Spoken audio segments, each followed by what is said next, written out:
Oke, memang goal daripada pelaksanaan seleksi ini adalah finalis akan memperkenalkan potensi-potensi wisata yang ada di Provinsi Maluku. Apa itu wisata budaya dan sejarah, wisata alam maupun wisata buatan yang ada di Provinsi Maluku.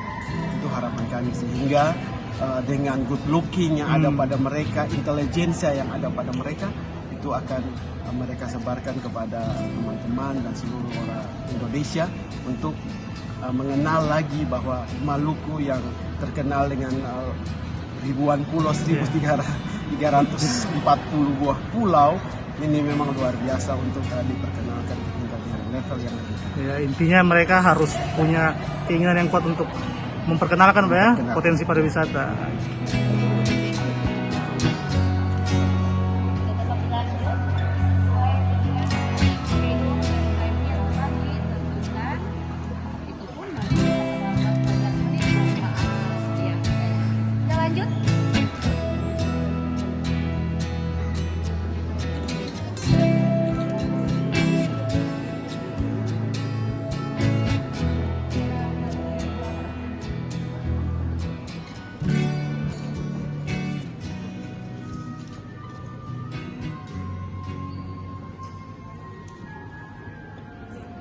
Terima kasih sudah nonton.